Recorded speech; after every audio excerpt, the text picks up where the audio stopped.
Welcome to the Find Your Edge podcast. I'm your host, Chris Newport, founder, head coach, sports nutritionist, and exercise physiologist at The Endurance Edge. Our mission is to empower people to reach and sustain peak performance and health. So get ready to dive into all things training, nutrition, recovery, and more. We hope to give you detailed information and inspiring stories to help you be your best. Let's do it.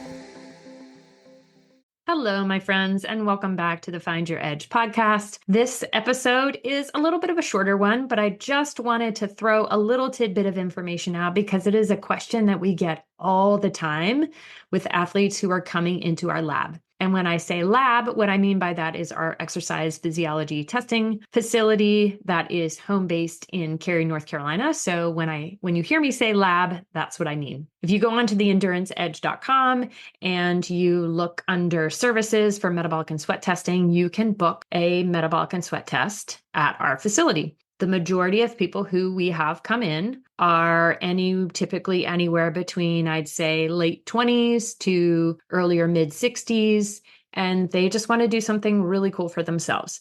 Every once in a while, we get a professional athlete, but more often than not, it's people just like you who just want to do something awesome for themselves, be a little bit more intentional and more scientific about their training. So the biggest question that I've been getting lately is, I want to know my zone 2.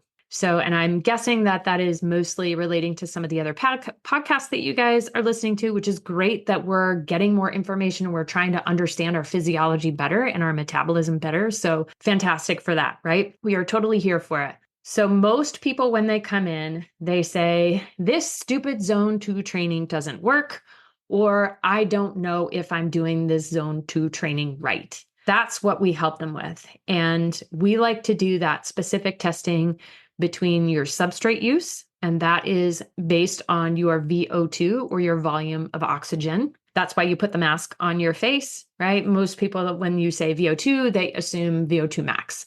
That is a specific term for the maximum amount of oxygen that you consume to do work. But VO2 is being taken at every point along the process, right? So when you are walking or when you're at rest, your VO2 is most likely somewhere around 3 to 4.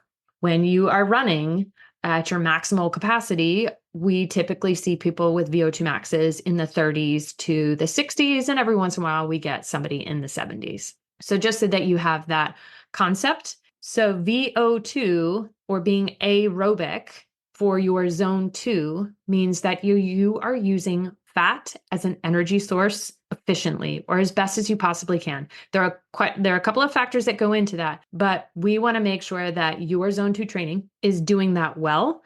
That helps with training your type 1 muscle fibers, or what you might know as slow twitch muscle fibers.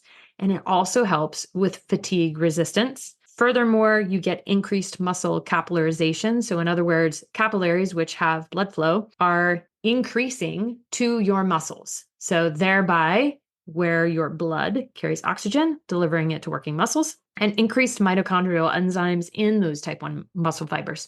So mitochondria are the powerhouses of the cells. And every time I talk about this, I always feel like I'm back in 9th grade biology and thinking like, when am I ever going to use this? Well, here we are, friends. So when those within the cell, when we can multiply our mitochondria and then also make those mitochondrial enzymes more efficient, voila, we've got tons of energy to be able to help us go for 2-3+ hours, depending on what you're training for, right? So that's where that is really important. We also use lactate in combination with our VO2. So typically lactate occurs if we're doing a graded exercise test in an exponential format. So it should theoretically be low. And when I say low, it's like under 2 millimoles. And then once you hit 2 millimoles, you start to have an exponential rise. And then, of course, 4 millimoles, those are kind of our key markers, 2 and 4 millimoles, which can be referred to as onset of blood lactate accumulation, or OBLA, or lactate threshold, or LT. Which in the cycling world, you might think of as FTP. So there's a lot of different pieces that I'm not going to get into too much. Again, so many different podcasts that we could do on this, but this is what we do in order to help people train more effectively and more efficiently. So oftentimes when people come in, they are training at a pace that's way too slow, and then they're complaining that it's not working, or they're training at a pace that's way too high and they're just not becoming more efficient. So I at least wanted to just throw that out for you guys to start to think about. There's so many other pieces that go into this, from your genetics to what your training history is to how you put your training together. But this is one of the pieces of the puzzle to help you train more effectively and efficiently. And like I said, if you are interested in booking a metabolic test with us, whether it be your VO2 max or your lactate threshold or your body composition test, we've got all kinds of, or your resting metabolic rate. Look at all those things that we have. Again, head to theenduranceedge.com. And under services, go to metabolic and sweat testing, and you can book there. We are excited that we just brought on another exercise physiologist. So huzzah, and you'll be able to have more opportunities for testing times, including on the weekends. So yeah, baby. Anyhow, happy training. Thanks for listening, and we will see you next time. Thanks for listening to the Find Your Edge podcast. If you like what you heard, don't forget to subscribe on your favorite podcast platform so you never miss an episode. And if you're interested in learning more about our endurance coaching, sports and wellness nutrition, metabolic and sweat testing, triathlon training team, or our triathlon training library, be sure to check us out at theenduranceedge.com. And don't forget to follow us on social media at The Endurance Edge. Thanks again, and we'll catch you next time.